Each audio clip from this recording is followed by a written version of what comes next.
అడుగుతుంది ఫ్లోరెన్స్. నమస్తే అన్న, మదర్ మేరీని వర్షిప్ చేయొచ్చా? నా ఫ్రెండ్ మదర్ మేరీ చర్చికి వెళ్ళి గుండు చేసుకుంది, ఇంకా వాళ్ళ బాబుకి కూడా హెయిర్ తీయించింది, మోకు బందీ అంటుంది. ఏమో మరి బైబిల్ని నేను తప్ప నేను ఎవరో దేవుడు ఉండకూడదు అన్నాడు కదా అన్న, చెప్పండి ప్లీజ్. ఫ్రమ్ సికింద్రాబాద్ అల్వాల్ నుంచి అడుగుతుంది. ఓకే, అవన్నీ కూడా శరీర సంబంధమైన ఆచారాలమ్మ. చాలాసార్లు గతంలో ప్రశ్నలకు జవాబుల్లో చెప్పాను. దేవుడు అని ఎవరైతే పరిగణింపబడ్డారో ఆ దేవుడు కూడా ఆరాధింపబడినవాడుగా ఉండాలి. తండ్రి అయిన దేవుడు ఒక్కడే అని యేసుక్రీస్తు వారు చెప్పారు. అంటే యేసుకు తండ్రిగా పరలోకమందు ఒక ఆయన ఉన్నారు. ఆయన అందరికీ తండ్రి అని బైబిల్లో చెప్పబడింది. ఆయన్ని యేసుక్రీస్తు వారు కూడా పూజిస్తారు అనే మాట కూడా బైబిల్లో రాయబడింది. ఎలా అంటే మరి యోహాను సువార్తలో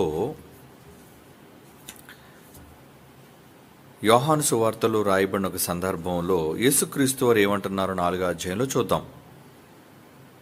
4వ అధ్యాయం 19వ వచనం సమరయ స్త్రీతో మాట్లాడుతూ యోహాను సువార్త 4వ అధ్యాయం 19వ వచనం, అప్పుడు ఆ స్త్రీ, అయ్యా నువ్వు ప్రవక్తవని గ్రహించుచున్నాను. మా పితరులు ఈ పర్వతం ముందు ఆరాధించరు కానీ ఆరాధించవలసిన స్థలము యెరూషలేములో ఉన్నదని మీరు చెప్పుదురు అనగా, ఆయనతో అనగా, యేసు ఆమె తిట్లను, నమ్మ ఒక కాలం వచ్చున్నది, ఆ కాలం ముందు ఈ పర్వతం మీదనను యెరూషలేములోనైనను మీరు తండ్రిని ఆరాధింపరు అంటున్నాడు. అమ్మను కాదు, తల్లిని కాదు.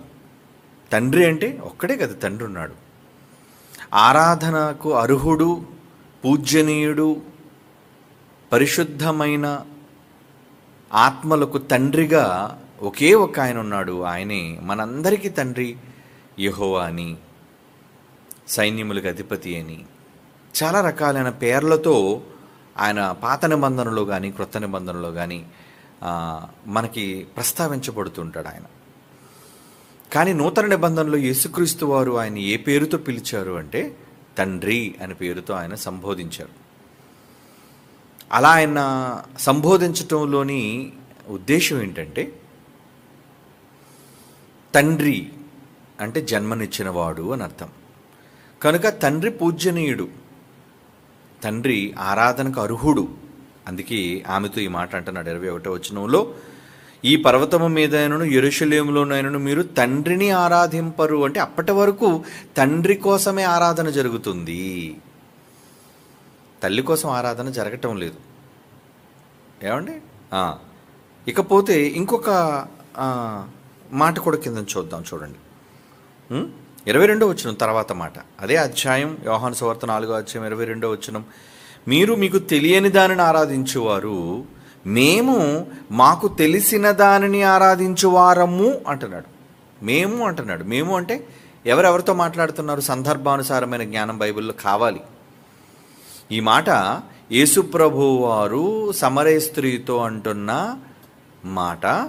వీళ్ళిద్దరి సంభాషణను యోహాను గారు పరిశుద్ధాత్ముని వలన రాస్తున్నారు.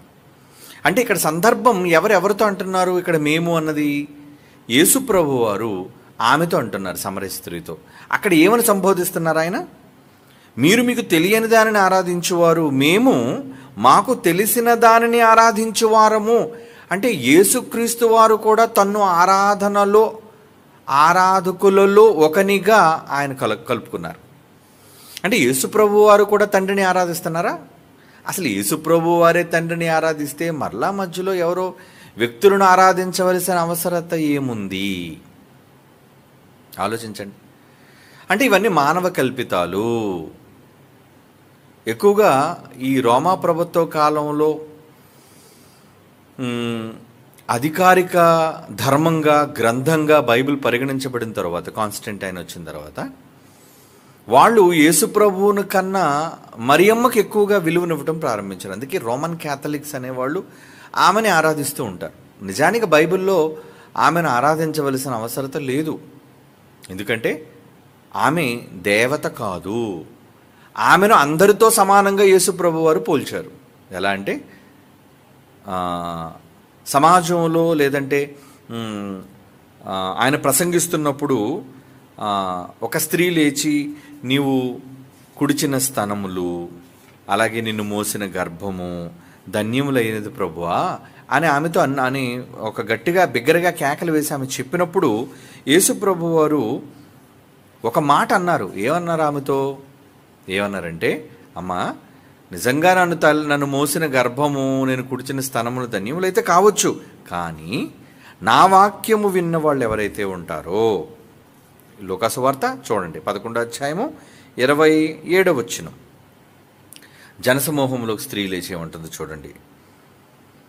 లూకాసు వార్త 11:27 ఆయన ఈ మాటలు చెప్పుచుండగా సమూహంలోనున్న ఒక స్త్రీ ఆయనను చూచి, నిన్ను మోసిన గర్భము నీవు కుడిచిన స్తనములు ధన్యములైనవని కేకలు వేసి బిగ్గరగా చెప్పినప్పుడు ఆయన అవును, కానీ దేవుని వాక్యము విని దాన్ని గైకొన్నవారు మరి ధన్యులు, అంటే నా తల్లి అయిన మరియ కంటే మరి ధన్యులు ఉన్నారా? మరొకళ్ళు ఆమె దేవత అయితే, బాలుడైన యేసుని ఎత్తుకున్న ఆమె గొప్పదైతే, ఏమండి, ఆమె గొప్పదైతే యేసుప్రభు ఏమనాలి? అవునమ్మా, ఆమె దేవత, ఆమె ఆరాధించబడవలసినది అని స్వయంగా యేసుప్రభు వారు చెప్పాలి కదా. మరి మరియమ్మ విషయంలో యేసుప్రభు వారు ఏమనలేదంటే, మరియమ్మ కన్నా ధన్యులైన వారు ఉన్నారు అంటే మీలోనే ఉన్నారు అంటున్నాడు. అంటే అందరితో పాటు సమానంగా మరియమ్మను చేసినట్లుంది, కానీ ఆయన కన్నందుకు ఒక ప్రత్యేకమైన స్థానం ఆమెకి ఇచ్చినట్లుగా లేదు. ఎందుకంటే ఆమె కూడా కొడుకు, కన్నపాశం ఇవన్నిటినీ శరీరంలో ఉన్నది కనుక ఆమె కలిగి ఉంది. కానీ దేవుడు అనగానే కేవలం రక్తమాంసాలకు విలువనిచ్చేవాడు కాడు కదా. రక్తమాంసాలకు విలువనిచ్చేవాడు కాడు, అందరినీ సమానంగా చూసేవాడు దేవుడు. మరి కేవలము యేసుప్రభు దగ్గరకు కేవలం తన సోదరులను, తమ్ముళ్ళను తీసుకొని ఆమె వచ్చిందంటే అర్థం ఏంటి? ఇంటి దగ్గర గృహిణిగా ఉంది, యోసేపు గారితో కలిసి ఉంది ఆమె. అప్పుడు యేసుప్రభు అన్నాడు, ఎవరు నా తల్లి అనే మాట అన్నాడు. అంటే అక్కడ యేసుప్రభు వారు మరియమ్మని ప్రక్కకు పెట్టిన సందర్భం కనబడుతుంది. అంటే ఆమె ఏదో గొప్పది అనుకుంటే వెంటనే నా తల్లిని గౌరవించండి, ఆమెకు దేవత కనుక, నేను కూడా ఆమె ఆరాధకుడు కనుక దయచేసి వెంటనే తల్లిని త్రోవిచ్చి నా దగ్గరకు పంపించి నా పక్కన ఆవిడకి ఒక ఆసనాన్ని, సింహాసనాన్ని వేసి అక్కడ కూర్చోబెట్టండి అని అనాలి. లేదంటే యేసుప్రభు అందరి ఎదుట ఆమె కాళ్ళకు మ్రొక్కాలి. ఆ సందర్భం అక్కడ జరగలేదు కనుక యేసుప్రభు వారే ఆమెకు ప్రాధాన్యత ఇవ్వలేనప్పుడు మనుషులు ఎవరు ప్రాధాన్యత ఇవ్వడానికి? అలాగని ప్రాధాన్యత ఇవ్వలేనంత మాత్రాన ఆమె పరిశుద్ధురాలు కాదని కాదు మన ఉద్దేశం, అపార్థం చేసుకోకండి. ఏదో మరియమ్మను మనం చిన్నచూపు చూస్తున్నామనో, లేదంటే ఆమె పవిత్రతను మనం శంకిస్తున్నామో అనేది మాత్రం ఎవరు అనుకోవడానికి లేదు. నిజానికి ఆవిడ గొప్పదే, నిజంగా స్త్రీమూర్తులు అందరిలో ఆవిడ ఆశీర్వదింపబడినదే. ఆమె గర్భం చాలా పుణ్య గర్భం మాత్రమే అని మనం చెప్పచ్చు. కానీ పరలోకానికి వెళ్ళాలి అంటే యేసుప్రభు ఏం చెప్పాడు? యేసుప్రభు ఏం అన్నారు? స్వర్గానికి నేనే మార్గం అన్నాడు. నేనే మార్గము, నేనే సత్యము, నేనే జీవము, నా ద్వారానే తప్ప తండ్రి యొద్దకు ఎవరూ రాలేరు అని చెప్పినప్పుడు యేసుప్రభువే తండ్రి దగ్గరికి తీసుకుని వెళ్ళవలసిన మధ్యవర్తి అయినప్పుడు ఇంకొక మధ్యవర్తి ఎలా వస్తాడు చెప్పండి? యేసుప్రభువే మధ్యవర్తి, నరులకు దేవునికి మధ్యవర్తి ఒకే ఒక్క నరుడు, ఆయనే క్రీస్తు యేసను నరుడు అని ఉంటుంది చూడండి తిమోతి పత్రికలోని. చదువుదాం, ఆ మాట కూడా చదువుదాం, ఎందుకంటే ఒకళ్ళు మధ్యవర్తులు ఎవరైనా ఉన్నారేమో. 1 తిమోతి పత్రికలోని 2వ అధ్యాయము 5వ వచనం. 1 తిమోతి పత్రిక 2వ అధ్యాయం 5వ వచనం. దేవుడు ఒక్కడే, దేవునికి నరులకు మధ్యవర్తి ఒక్కడే, ఆయనే క్రీస్తు యేసను నరుడు. అంటే నరమాతృలలో ఒకే ఒక్క ఆయన ఉన్నాడు మధ్యవర్తి, ఆయన యేసుప్రభు అవుతాడు. కానీ మరియమ్మ అలాగా ఆమెను పూజించడం వల్ల ఆమె ఏదో ప్రత్యేకంగా మరలా పరలోకానికి తీసుకువెళ్ళడానికి ఆవిడ దగ్గర ఏవి శక్తులు ఉన్నాయనో, లేదా ఆమెను ఆరాధించడం వల్ల ఆమె ఏదో పవిత్రమూర్తిగా ఆరాధించడం వల్ల దేవుడు ఏదో స్వర్గం ఇస్తాడని ఇవి ఎక్కడ ఆధారాలు బైబిల్లో నూతన నిబంధనలు ఎక్కడా లేవు. పాత నిబంధనలు అంటే ఆవిడ ఎలాగా అందులో ఉండదు. క్రొత్త నిబంధనలోనే ఏమైనా ఆధారాలు ఉన్నాయంటే లేవు.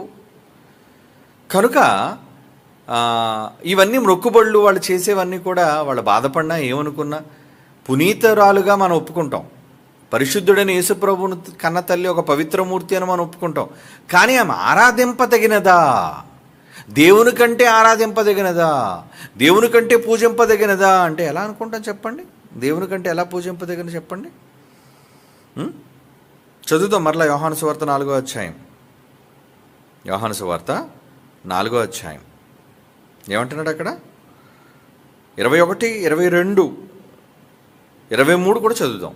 21, 22, 23. ఏంటి అమ్మ, ఒక కాలం వచ్చున్నది, ఆ కాలమందు పర్వతం మీద యెరూషలేములోనైనను మీరు తండ్రిని ఆరాధింపరు. తండ్రి ఆరాధింపబడాలి. నా మాట నమ్ము.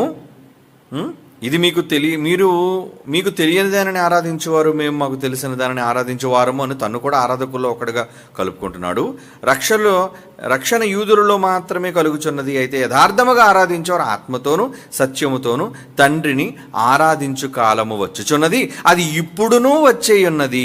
తన్ను ఆరాధించేవారు అంటే ఇక్కడ యేసుప్రభుని కాదు సుమా, తన్ను ఆరాధించేవారు అట్టేవారే కావాలని తండ్రి కోరుకొనిచున్నాడు. అది అక్కడ కాంటెక్స్ట్. అక్కడ భావయుక్తమైన మాట ఏంటంటే తన్ను ఆరాధించేవాళ్ళు ఎటువంటి వాళ్ళు కావాలని తండ్రి కోరుకుంటున్నాడంటే ఆత్మతోనూ సత్యముతోనూ ఆరాధించేవారు కావాలి అని తండ్రి కోరుకుంటున్నాడు అన్న మాట యేసుప్రభు వారు ఇక్కడ చెప్తున్నారు. కనుక అమ్మ, మరి మదర్ మేరీని వర్షిప్ చేయొచ్చా అంటే వాళ్ళంతా చేస్తున్నారమ్మా, ఎక్కువ మంది చేస్తున్నారు కాబట్టి రైట్ అని మనం ఎలా అంటాం చెప్పండి. ఇది ప్రజాస్వామ్యం కాదు, ఓటు వేసి గెలిపించడానికి దేవుళ్ళని. అంటే నా ఉద్దేశం, ఎక్కువ మంది చెప్పేది నిజం అనుకుంటే లేదు, సత్యం ఎప్పుడు ఒకటే ఉంటుంది. దాన్ని ఎక్కువ మంది చెప్పటం వలన అబద్ధం నిజమైపోదు. బలం అబద్ధం వైపు ఉన్నా అది అబద్ధమే, సత్యం బలహీనంగా ఉన్నా అది సత్యమే, అది బలహీనం అవడానికి లేదు. కనుక వాళ్ళు మనుష్యుల పారంపర్యాచారాలు అనేవి వాళ్ళు ప్రవేశపెట్టడం జరిగింది. కాబట్టి ఇవన్నీ మానవుల పద్ధతులు అన్నాడు. అందుకే అది చాలాసార్లు మీరు చదువుకున్నారు. దైవోపదేశాలను బోధించి దేవుని వ్యర్థముగా ఆరాధించే కాలం, అంటే దేవుడు ఎవరో తెలియక దేవతలను కూడా ఆరాధించే పరిస్థితికి మరి రోమన్ క్యాథలిక్స్ వచ్చేసారు అనేసి అంటే ఆలోచించండి. అందుకే దాన్ని కాదని ప్రొటెస్టెంట్లు వచ్చారు. అంటే అది తప్పు. అంటే ఒక స్త్రీమూర్తిని మరియమ్మను ఆరాధించడం తప్పు. ఆరాధకుడు తండ్రి, ఆయన పూజార్హుడు. ఇవన్నీ కూడా యేసుప్రభు వారు కృత నిబంధనలో చెప్పారు. కాబట్టి దాని ప్రకారంగా సత్యాన్ని అనుసరించే వారంగా మనం ఉన్నాం. కాబట్టి వాళ్ళు చేసేది మరి బైబిల్ చదివిన దాన్ని బట్టి వాళ్ళకి అర్థం కావాలి ఎందుకు ఇలా చేస్తున్నాం అని. అందులో బైబిల్ నూతన నిబంధనల్లో ఇక్కడ శరీర సంబంధమైన ఆచారాలకు తావులేదు. ఇది కట్టండి, ఇది తినండి, ఇలా ఉండండి, శరీర సంబంధమైన ఆచారాలకు తావులేదు బైబిల్లో. ఏమండి, మరి ఎందుకు వీళ్ళంతా ఇలాగా ఆచరణలో ఉన్నారో మనకు తెలియదు. కొంతమంది చూడండి రంగు బట్టలు వేసుకోరు. ఎందుకంటే పరిశుద్ధులుగా ఉండాలి, తెల్లని బట్టలు వాళ్ళకి ఇయ్యబడును అనేసి అంటే అక్కడ రూపకాలంకారంగా చెప్తున్నాడు. తెల్లదనం, తెలుపుతనం పవిత్రతకు నిదర్శనం కనుక తెల్ల బట్టలు వేసుకోమన్నాడు. కానీ రంగు బట్టలు వేసుకున్న వాళ్ళందరూ ఏమంటే అపవిత్రులు కారు, తెల్లని వస్త్రాలు ధరించుకున్న వాళ్ళందరూ పరిశుద్ధులు కారు. అక్కడ వారి నీతిక్రియలు పరిశుద్ధంగా ఉండాలని దేవుడు చెప్పాడే కానీ వాళ్ళ మనస్సులు పరిశుద్ధంగా ఉండాలని దేవుడు చెప్పి దానికి రూపకాలంకారంగా తెల్లని అన్నాడు తప్పించి అందరూ తెల్లని బట్టలు వేసుకోవాలన్నది కాదు. అలాగే కొంతమంది ఆర్నమెంట్స్ అంటే నగలు వేసుకుంటారు, కొంతమంది వేసుకోరు. ఇవన్నీ బైబిల్లో ఎక్కడ లేవు, పద్ధతులు లేవు. అదే చెప్తున్నాడు, నూతన నిబంధనలో పద్ధతులు అనేవి తీసిపడేశాడు. ఇవి తినొచ్చు, ఇవి తినకూడదు, ఇవి ముట్టొచ్చు, ఇవి ముట్టకూడదు, ఇవి రుచి చూడొచ్చు, ఇది రుచి చూడకూడదు. ఇశ్రాయేలుకు ఉన్నట్లుగా మనుషులు పెట్టే ఆచారాలు, పద్ధతులు, దినాలు, సంవత్సరాలు, పండగలు ఇవేవీ లేవు. ఎందుకంటే క్రొత్త నిబంధన అంత ఆత్మ సంబంధమైనది. అంటే శరీరానికి నియమావళి పెట్టడం వల్ల ఏ ప్రయోజనం లేదు. పెట్టి ఇశ్రాయేలులందరికీ శరీర సంబంధమైన నియమావళి పెట్టి మాత్రం వాళ్ళు ఏం బాగుపడరు చెప్పండి. వాళ్ళకి పండగల్లో నియమాలు ఉన్నాయి, వస్త్రాలు ధరించడంలో వాళ్ళకి నియమాలు ఉన్నాయి, పండగలు ఆచరించడంలో నియమాలు ఉన్నాయి, తినే వ్యవహారంలో వాళ్ళకి చాలా రకాలైన నియమాలు ఉన్నాయి, చాలా రకాలైన పద్ధతులు పెట్టాడు. కానీ వాళ్ళు ఏం బాగుపడ్డారు?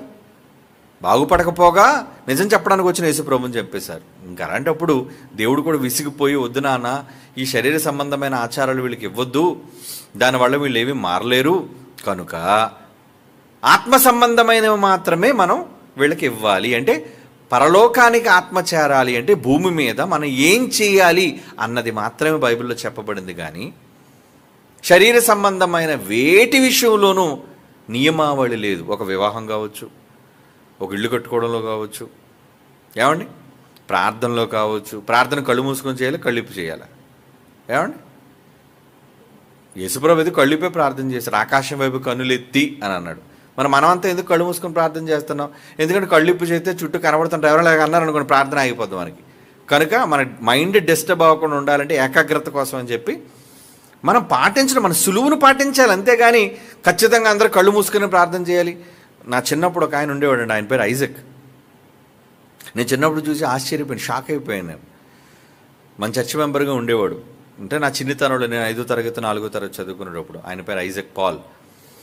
ఆయనతో కళ్ళిప్పు ప్రార్థన చేశాడండి. మేము కళ్ళు మూసుకొని సడన్గా ఎవరో పిలిచారని చూస్తే ఆయన ఇక్కడే స్టేజ్ మీదకి వచ్చి కళ్ళిప్పి ప్రార్థన చేస్తున్నాడు. అదేదో పెద్ద పాపం అనుకునేవాడు అప్పుడు నాకు తెలియక. తర్వాత జ్ఞానం అర్థమైన తర్వాత అతను నిజంగా అతను ఏకాగ్రత గొప్పదే కదా, అందరినీ చూసుకొని ప్రార్థన చేయడం అంటే గొప్ప విషయం కదండి. అతను ఏకాగ్రత గొప్పది, అలాగే ప్రార్థన చేశాడు. అలాగని తప్పు అంటే తప్పేం కాదు. కనుక ఇవన్నీ ఏంటంటే మనకు అనుకూలత కోసం, పెళ్ళిలో కావచ్చు, ఏంటి తాళి కట్టాలా, మెట్టులు పెట్టాలా, ఉంగరం పెట్టాలా, దండలు మార్చాలా, సంతకాలు పెట్టాలి, ఇవన్నీ పద్ధతులు. ఏదైతే ఏంటయ్యా పెళ్ళి ముఖ్యం, ఆ పెళ్ళిలో మీరిద్దరు జంటగా కలిసి ఉండడం ముఖ్యం. ఇది దేవుడు పెట్టిన నియమావళి. ఎలా చేసుకుంటారో మీ ఇష్టం. తింటారా, అమ్మింది ఏదో కటికవాని అంగడిలో మీరు తినండి ప్రార్థన చేసుకొని అన్నాడు. బట్టలు వేసుకుంటారా, మీకు నచ్చింది వేసుకోండి. మరి అలంకరణ అంటారా, అయ్యో అసలు ఈ పైన ఉన్నది అలంకరణే కాదురా, నేను చూడను రా దాన్ని, అక్షయమైన అలంకారమే నేను చూస్తాను. నువ్వు రంగు బట్టలు వేసుకున్నావా, నల్ల బట్టలు వేసుకున్నావా, తెల్ల బట్టలు వేసుకున్నావా, డ్రెస్ కోడ్ అంటూ మీకు ఏమీ లేదు, శరీరానికి ఏమీ లేదు, రంగులు కూడా ఏం ప్రాధాన్యత లేదు. ఓకే, మీకు నచ్చితే ఎరుపు రంగు నచ్చితే వేసుకోండి, మల్టీ కలర్ నచ్చితే వేసుకోండి, లేదు తెలుపే వేసుకుంటారంటే వేసుకోండి, తప్పులేదు. ఇది వేసుకోవటం వల్ల నేరమని, ఇది వేసుకోవటం వల్ల మంచిదని దేవుడు ఏమీ పెట్టలేదు. అంటే నిజంగా మనం ఎంత అదృష్టవంతులు అండి, దేవుడు ఎంత ఫ్రీడమ్ ఇచ్చాడు మనకు ఆ విషయంలో. ఇశ్రాయేలు అలా కాదండి, అమ్మో వాడు ఆయన ఏదో సముద్రంలోకి వెళ్ళి ఏ చేప పడితే చేప తినడానికి వీల్లేదు, పొలుసు ఉండాలి దానికి, ఏమండి మొప్పలు ఉండాలి దానికి. అంటే ఏది, సొరచేప తినకూడదు వాళ్ళు, ఎందుకంటే సొర్రకి ఏముండదు, పొలుసు ఉండదు, నున్నగా ఉంటుంది అది. మరి ఎలాంటివి తినాలి, శీలావతి చేపలు కానీ, ఏమండి వంజురం చేపలు కానీ, వాటికి పులుసు ఉంటుంది. కనుక వాటిని పులుసు గోకి అవే తినాలట. మరలా మార్కెట్కి వెళ్ళి ఏది పడుతుంది కొనుక్కోకూడదు. అలా అనుకుంటే మనం అన్ని రుచులు చూడగలమని చెప్పండి. మన తండ్రి ఎంత గొప్పటి, తినేయండిరా, మీకు నచ్చింది ఏదో ఆరోగ్యవంతమైంది ప్రార్థన చేసుకొని తినండి. అమ్ముతున్నారు కదా మార్కెట్లో, అమ్ముతున్నాడు, మీకెందుకు తినడానికి ఇబ్బంది, తినండి. కటికమైన అంగడిలో అమ్మున్నది ఏదో నిరభ్యంతరంగా తినండి అని చెప్పాడు. అంటే మనకు ఆ స్వేచ్ఛ ఇచ్చాడు. కనుక ఇక్కడ మళ్ళీ నెక్స్ట్ ఏంటి, ఇక్కడ మళ్ళా నిబంధనలు ఏంటి, ఇక్కడ మళ్ళా కట్టుబాట్లు ఏంటి, ఇక్కడ మళ్ళా పద్ధతులు ఏంటి, ఏ పద్ధతులు లేవు. ఎందుకంటే నా జ్ఞానం ఆత్మ సంబంధమైన జ్ఞానం. మీరు ఆత్మపరంగా పరిశుద్ధులుగా ఉండాలి, మీరు ఆ లోకాన్ని సంపాదించుకోవడానికి భూమి మీద ప్రయత్నాలు చేయాలి అన్న విషయం మీద ఏకాగ్రత చూపమన్నాడు. కనుక మనుష్యులు పెట్టేసిన పద్ధతులు ఇవన్నీ, ఏవో మొక్కుబడి చేయాలని, లేదో పాపం వాళ్ళ బాబు కూడా హేరి తీయించిందట. పెద్దోళ్ళు కూడా చేసుకుంటారండి. గుణదల మాత దగ్గర విజయవాడలో చేసుకుంటారు, ఇక్కడ మనకి కన్యమరియమ్మ గుడి దగ్గర పెద్ద జాతర అవుతుంటుంది. మరి వాళ్ళందరూ మరి బైబిల్ చదవరా అంటే ఏమండి, అబద్ధానికి ఉన్న బలం నిజానికి ఉండదండి. అబద్ధాన్ని నమ్ముతారు ప్రజలు, అబద్ధమని తెలిసినా ఇంకా వాళ్ళ దగ్గర ఉండటానికి మెచ్చుకోవాలి. ఈ మధ్యన చూసారా, సోషల్ మీడియాలో వైరల్ అయ్యింది, అందరూ చెప్తున్నారు ఏంటంటే బయట హైందవ జ్యోతిష్య బాబాలు అలాగే క్రైస్తవ జ్యోతిష్య బాబాలు వీళ్ళందరూ చెప్పేశారు ఏమని, తెలంగాణ ఎలక్షన్స్లో కేటీఆర్ గారే వచ్చేస్తారు, అది ఫ్యాన్ రంగ్ అని, లేదంటే ఏదో ఏమండి కారు అని ఏదో గొప్పగా చెప్పేశారు. మరి అంత ఆత్మశక్తితో నేను చెప్తున్నాను, ఎంత గొప్పగా మాట్లాడిన వాళ్ళందరూ కూడా. మరి వాళ్ళ వెనకాతలు ఇన్ని వేల మంది జనం ఎలాగండి కూర్చున్నారు? ఏమండి ఇతని దగ్గర ఆత్మ ఉంటే ఖచ్చితంగా చెప్పాలి కదండి. ఇతని దగ్గర ఆత్మ ఉంటే పరిశుద్ధాత్మ దేవుడు ఇంతో మాట్లాడిస్తే ఆయన తప్పు మాట్లాడించాడు కదా. మరి పరిశుద్ధాత్మ దేవుడు తప్పుగాడంటే ఈయన తప్పనే కదా, లేదండి ఇంత చెప్పింది పరిశుద్ధాత్మ కాదనే కదా. మరి వాళ్ళందరూ చుట్టూ చూడండి, వాళ్ళది ఓపెన్ చేసి చూడండి, ఎంతమంది ఫాలోవర్స్. మరి ఈ సందర్భం జరిగిన తర్వాత జనం ఏం తగ్గారంటే అస్సలు తగ్గరు. అంటే అదొక మేనీ అంటారు దాన్ని, ఏమండి. ఆ మధ్యన చూసారు క్రైస్తవుల మీద ట్రాన్స్ అనే సినిమా తీశారు, నిజమే. ట్రాన్స్ అనే సినిమాలో మనం ఒప్పుకోకూడదంటే ఏమీ లేదు, నిజమే. జరుగుతున్న ఆ దుస్థితులు, జరుగుతున్న ఆ దౌర్భాగ్యమైన పరిస్థితులు అవన్నీ నిజమే. వాళ్ళు అలాగే మాయ చేస్తున్నారు, అలాగే మోసం చేస్తున్నారు, దేవుడి పేరు చెప్పుకొని అలాగే దగా చేస్తున్నారు. అందులో కాదనడానికి ఏముంది చెప్పండి. జరుగుతున్న వాస్తవాలు తీశారు, అక్కడక్కడ కొన్ని విషయాలు అపార్థం చేసుకోవచ్చు, సత్యాన్ని అపార్థం చేసుకోవచ్చు. ఏమండి, మనుష్యులను బట్టి దేవుని తృణీకరించడం తప్పు. ఈ సమాజం చేసే తప్పు ఏంటంటే ఎవడో ఒక పనికిమాలిన వాడు తప్పు చేశాడని బైబిల్ తప్పు అయిపోద్దా? ఎవడో బైబిల్ తప్పుగా బోధించాడని చెప్పి బైబిల్లో రాయబడిన మాటలు అపవిత్రమైనవా? వాడు తప్పుగా చెప్పాడయ్యా, వాడు తప్పుగా బోధించాడయ్యా, వాడు తప్పుడు భక్తిని నేర్పిస్తున్నాడయ్యా. మనుష్యులను చూసి దేవుని తృణీకరించకూడదు, మనుష్యులను చూసి బైబిల్ని తప్పు అనకూడదు. సమాజం ఏంటంటే తొందరపాటుతనం. ఏమండి, మనిషి చేసిన దానికి ఆ బైబిల్ అంత తప్పు, ఆ దేవుడు అంత తప్పు, యేసుప్రభు అంటే తప్పు కాదు. కనుక ఇలాంటి పరిస్థితులు సమాజంలో ఉన్నాయి అంటే అవునండి, నిజానికి అబద్ధానికి ఉన్న బలం, అబద్ధానికి ఉన్న శక్తి. ఈరోజు మనం ఎంత నిజం చెప్తామా? చూస్తారేమో అడగండి, వింటారేమో అడగండి. అక్కడికి వెళ్ళి రేపు పొద్దున అక్కడ ఏమండి ఇక్కడ జాతర జరుగుతుంది చూసారా, ఓల్డ్ పోస్ట్ ఆఫీస్ దగ్గర, పాత పోస్ట్ ఆఫీస్ దగ్గర జరుగుతుంది మేరీ మాతకు సంబంధించిన పండుగ. అక్కడికి వెళ్ళి మీ కరపత్రాలు పంచండి. మంచోళ్ళది నలిపి పడేస్తారు, లేదంటే మిమ్మల్ని నలిపేస్తారు అక్కడ జనాల మధ్య. ఎందుకంటే నీకేం పనిరా ఇక్కడ చెప్పడానికి ఇవన్నీ అని. అయ్యో బైబుల్ ఎలా ఉందారా, ఎందుకర్రా ఈ పద్ధతులన్నీ మీరు చేస్తారు, ఈ కరెక్ట్ కాదు కదా, ఆత్మ సంబంధమైనది కదా, యేసుప్రభు పరలోకానికి తీసుకువెళ్ళడానికి కదా, ఆయనే కదా మధ్యవర్తి, మరి ఈవిడ కోసం ఎక్కడ చెప్పలేదు కదా అనేసి అంటే అవన్నీ మాకు వద్దయ్యా, మా తాత ముత్తాతల నుంచి ఇవన్నీ జరుగుతూ వస్తున్నాయి పద్ధతులు, ఇప్పుడు మానేమని నువ్వు చెప్తే అలా అంటే వాళ్ళకి బైబిల్ ముఖ్యం కాదు, వాళ్ళకి ఏది ముఖ్యం? ఏమండి, మానవులు కల్పించిన పద్ధతులే అవి గొప్ప. యేసుప్రభు ఆ రోజే చెప్పేశాడు. అబ్బాయి ఎంత భవిష్యత్తు చూశాడండి ఆయన. కనుక ఏదో మనం నిజం చెప్పేయడానికి ట్రై చేయటం వల్ల వీళ్ళంతా మారిపోతారు అనుకుంటే అది మన భ్రమ. అమ్మ పోలేదు, జ్యోతిష్యం కోసం గొప్పగా చెప్పేశారు, మొత్తానికి వీళ్ళందరిలో ఆత్మ లేదనమాట, అంటే ఈ బోధకుడు కూడా తప్పు చెప్పాడా, అంటే ఇతని దగ్గర ఉన్న సత్యం కాదా అని ఎవరైనా నమ్మి వెనకాతలకు వెనకడుగు వేస్తారేమో అనుకుంటే అస్సలు వేయరండి. ఎందుకంటే ఆ బోధకుడికి వాళ్ళకి ఉన్న అవినాభావ సంబంధం అలాంటిది. వాళ్ళు తప్పని తెలిసినా ఈరోజు చూసారా, అంటే ఇంకా మీకు బండగా అర్థం అవడానికి ఒక మాట చెప్తాను. మన దేశ రాజకీయాలు, రాష్ట్ర రాజకీయాలు ఎలాగున్నాయని అంటే వీళ్ళు ఓటేయడానికి వీళ్ళు కులపోడైతే చాలు, వీళ్ళు కులపోడు తరపున కుక్కని నిలబెట్టినా, నక్కని నిలబెట్టినా, పందిని నిలబెట్టినా ఓటేస్తారు వీళ్ళు. అంటే అక్కడ నిలబడిన జంతువు అది పందా, కుక్క, మనిషా అనేది వీళ్ళకి అర్థం కాదు, అవసరం లేదు. వీళ్ళకి ఏం కావాలి? మా కులమోడా కాదా? ఏమండి, మా కులమోడైతే మేము ఓటేసేస్తామండి. ఆడ మమ్మల్ని మోసగించవచ్చు, ఆడ మమ్మల్ని దగా చేయొచ్చు, దోపిడీ చేయొచ్చు, ఆడ పెద్ద 420 గాడు కావచ్చు, లేదంటే పెద్ద గోండాగాడు కావచ్చు, ఎవడైనా మాకు అనవసరం అండి, ఆడ మా క్యాస్ట్. ఏమండి, ఆడ మా కులపోడండి. ఈ కులపిచ్చి ఉన్నంత వరకు వాళ్ళు సత్యానికి ఓటేయరండి, మంచికి ఓటేయరండి. సమాజం అలా ఉంది. సాతానుగాడు ఎంత తెలివిగా వాళ్ళందరినీ కూడా మార్చేశాడో చూసారా. ఇంకా వాళ్ళ దగ్గరికి వెళ్ళి మనం ఏం చెప్పగలమండి? అందుకే అన్నాడు, ఒకటే మాట చెప్పాడు, అగ్నిలో నుంచి లాగినట్లు కొందరిని లాగడానికి ప్రయత్నించండి. కనుక ఈరోజు మనం చేస్తున్న ప్రయత్నం ఏంటంటే అందరూ మారిపోతారని కాదు, మనం పెట్టే సభల ద్వారా కావచ్చు, ఏమండి మనం చెప్పే ప్రసంగాల ద్వారా కావచ్చు, సోషల్ మీడియాలో మనం పంపించే పోస్టుల ద్వారా కావచ్చు, అందరూ చూస్తారు, మారుతారా? మారరు. ఇది నోట్ చేసేసుకోండి, మారరు. అబద్ధానికి ఉన్న శక్తి, అబద్ధానికి ఉన్న బలం నిజానికి ఉండదు. ఉంటే యేసుప్రభు సిలువ ఎందుకు ఎక్కుతారు చెప్పండి? వారి కేకలు ఎందుకు గెలుస్తాయి?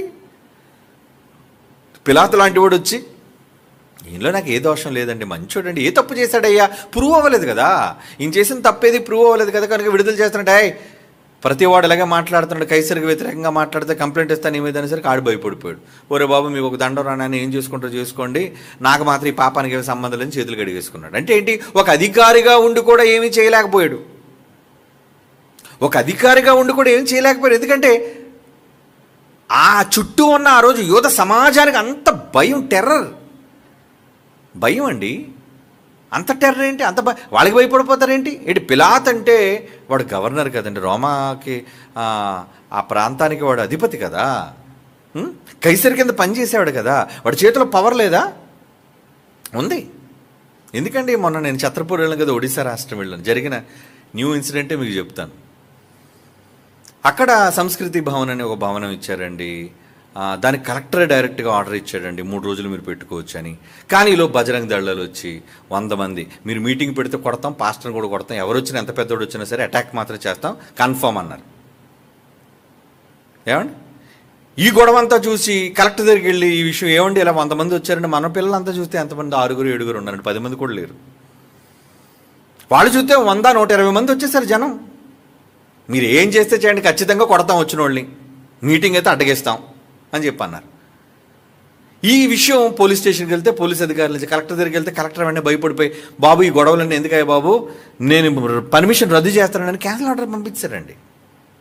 ఇక్కడ సంస్కృతి భవన్లో నేనే ఆర్డర్ ఇచ్చాను కదా, కనుక ఇక్కడ మీటింగ్లు జరగడానికి వీలు లేదు అని చెప్పి వెళ్ళిపోమన్నాడండి. ఈలోపు మనం చేసే ప్రయత్నం నాకు పిల్లలు ఫోన్ చేశారు, ఏమన్నా ఇలాగన్నా మీరేం కంగారు పడకండి, ఫోన్ వస్తుందిలేండి, కంగారు పడకండి, అలాంటి ఎవరితో మాట్లాడించాలో నాకు తెలుసు అని చెప్పి నేను పై అధికారులతో ఎక్కడెక్కడి నుంచి నేను ఫోన్ చేయించేసరికి వీళ్ళు ఎస్పీ ఆఫీస్కి వెళ్ళేసరికి కింద పోలీస్ స్టేషన్లో ఆ ఇన్స్పెక్టర్ ఇన్ఛార్జ్ అంటాడంట, ఎందుకే గొడవలు, మీరు ఏదో మాట్లాడుకోండి బాబు, నాకేం సంబంధం లేదు, మీరు ఏ డెసిషన్ తీసుకుని వచ్చి చెప్పండి, మీరు ఇమ్మనిస్తే నేను ఇస్తాను, లేదు క్యాన్సిల్ అంటే క్యాన్సిల్, అందులో కలెక్టర్ గారు ఇచ్చారు కదా ఇంక మానేయండి అయ్యా అంటున్నాడు. ఇలా మాట్లాడేలోపు మళ్ళీ కలెక్టర్ నుంచి ఫోన్ వచ్చింది, ఏమని, మళ్ళీ కలెక్టర్ గారు మీకు 3 రోజులు గ్రాంట్ చేశారు. ఎందుకు కలెక్టర్ ఎందుకు భయపడిపోవాలి అంటే అక్కడ లోకల్గా ఉన్న గుండాలు చూసి భయమా? మరి నువ్వేం అధికారివయ్యా, నువ్వేం అధికారివి, నువ్వు లా అండ్ ఆర్డర్ మెయింటైన్ చేయవలసింది. ఒరిస్సా రాష్ట్రం అంటే దేశంలో ప్రత్యేక రాష్ట్రం ఏంటి, అందరూ ఒకే రాజ్యాంగం కింద రావలసిన వాళ్ళు, అందరూ ఒకే రాజ్యాంగం కింద ఉండవలసిన, మరి రాజ్యాంగంలో ఏమనుంది, అందరూ సమానమని చెప్పింది. ఈ దేశంలో ఏది అధికారికమైన మతం లేదు, అంటే హిందుత్వం అధికారికమైన మతం కాదు, క్రైస్తవ్యం అధికారికమైన మతం కాదు, బౌద్ధం కానీ జైనులు కానీ ఇస్లాం కానీ ఇవేవి అధికారిక మతాలు కాదు. ఇది ఒక స్వతంత్ర దేశం, అందరికీ అన్ని హక్కులు ఉంటాయి. హిందూ కానీ ఇస్లాం ముస్లిం కానీ క్రైస్తవులు కానీ అందరికీ సమానమైన హక్కులు. అది మన భారత రాజ్యాంగంలో ఉంది. మరి భారత రాజ్యాంగం ఒడిశాకి వర్తించదా? కలెక్టర్ ఎందుకు భయపడిపోయాడు అంటే, బాబు మేము ఎప్పుడు ఎక్కడ ఉండవలసిన వాళ్ళండి, మరి ఈ వర్గానికి మేము బాధ పెట్టి, ఎందుకంటే వాళ్ళంతా 100 మంది వచ్చేసి గొడవ చేస్తుంటే వీళ్ళు క్రైస్తవులు కదండి ఎక్కడికో పోతారులేండి, క్యాన్సిల్ అయ్యి వెళ్ళిపోండి మీటింగ్ అని చెప్పాను. ఏంటి ఎంత అప్పుడు వీళ్ళు అడుగుతున్నారు, మన పిల్లలు అడుగుతున్నారంటే, ఏమండి లక్షల రూపాయలు ఖర్చు పెట్టామండి, ఎంతోమంది అన్ని ప్రాంతాల నుంచి వచ్చారండి, ఇతర జిల్లాల నుంచి కూడా వచ్చారు, మరి ఈరోజు సాయంత్రం 6 గంటలకు మీటింగ్ పెట్టుకొని మీరు ఉదయం మమ్మల్ని పిలిచి క్యాన్సిల్ అంటే ఎలాగండి? ఈలో ఫోన్లు వెళ్ళే వాళ్ళకి వెంటనే వ్యాన్తో బెటాలియన్ దిగిపోయిందండి. పోలీసు దిగిపోయారు. ముందు పోలీసు, వెనకాతల పోలీసు, లోపల పోలీసు, బయట పోలీసు, గేట్ దగ్గర పోలీసు, మొత్తం పోలీసులు దిగిపోయారండి. దిగిపోయి ఒకటే అన్నాడు ఎస్పీ, ఎవరైనా దగ్గరికి వస్తే మాత్రం వాళ్ళు సహించేది లేదు, లోపల వేసేస్తామని. అంటే ముందు కలెక్టర్ అంటే ఎస్పీ కన్నా పెద్దోడు కదా, ఎస్పీ కన్నా అంటే మ్యాజిస్ట్రేట్, ఆ మండలానికి ఆ జిల్లాకి అతను మ్యాజిస్ట్రేట్ కలెక్టర్ అంటే. అంత పెద్దోడు ఎందుకు రద్దు చేయాలనుకోవాలి? అయినా వీళ్ళకి రైట్ ఉంది కదయ్యా, వాళ్ళు ఏదో వాళ్ళ ధర్మాన్ని వాళ్ళు ప్రకటించుకుంటారు, మీరెవరై అడ్డడానికని వాళ్ళని ఎదిరించడానికి బదులు పర్మిషన్ క్యాన్సిల్ చేస్తారంటేనేంటి? అంటే నేను ఇదంతా ఎందుకు చెప్పానంటే, ఒక అబద్ధానికి ఉన్న విలువ, గోండాయిజానికి ఉన్న విలువ, మొత్తానికి కార్యక్రమం జరిగిందిలేండి. పోలీసులు దగ్గర పెట్టి మరి చేయించాడు దేవుడు, ఎవడాపుతాడు చూద్దామని. కనుక దేవుని పిల్లలారా, ఎప్పుడూ కూడా ఒక సత్యాన్ని అడ్డగించడానికి ఎప్పుడు వ్యతిరేకత అనేది ఉంటుంది. దానికి ప్రభుత్వాలు సహకరించవు, అధికారులు సహకరించరు, కానీ పైన ఒక అధికారం అనేది ఉంది, దేవుని అధికారం. ఈ దిక్కుమాల అధికారులు ఎంతకాలం ఉంటాయి? 5 సంవత్సరాల తర్వాత పోతుంటాయి, మారిపోతుంటాయి. చాలామంది భయపడుతున్నప్పుడు నేను అదే మాట చెప్పాను, ఇక్కడున్న ఈ స్టేట్ అధికారులు కావచ్చు, రాష్ట్రం అధికారులు కావచ్చు, కేంద్ర అధికారులు కావచ్చు, వాళ్ళకి మీరు భయపడతారేంటారా? వాళ్ళు 5 సంవత్సరాల్లో ఉంటారు, ఈ మధ్యలో ఏమైనా ఒకళ్ళ అసమ్మతి వచ్చిందనుకోండి, ఆ ప్రభుత్వాలు కూడా కూలిపోవచ్చు. కానీ ఎప్పటికీ చెక్కు చెదరని ఒక అధికారం, ఒక సింహాసనం, ఒక ప్రభుత్వం పైన ఉంది. అది 3 లోకాలని పరిపాలించే గవర్నమెంట్. అది ఆ గవర్నమెంట్ ఎప్పుడు మారదు. ఆ గవర్నమెంట్ ఎవరిదైనా మన గవర్నమెంట్. కనుక మన గవర్నమెంట్లో ఒకళ్ళ ఇబ్బంది కలగాలని దేవుడు అనుకున్నప్పుడు మీరేం భయపడకండి, సహించండి. లేదు దేవుడే జరిపించాలి అనుకున్నప్పుడు వాళ్ళు ఎవరు ఆపలేరు. పిల్లలతో అదే చెప్పాను, దేవుడే జరిగించాలి అనుకుంటే జరిగిస్తాడు, లేదు జరిగించని అవసరం లేదు నాయన అని అన్నాను, సెలవు ఇచ్చేసాడు, వెళ్ళిపోదాం, ఇంటికి వెళ్ళిపోదాం.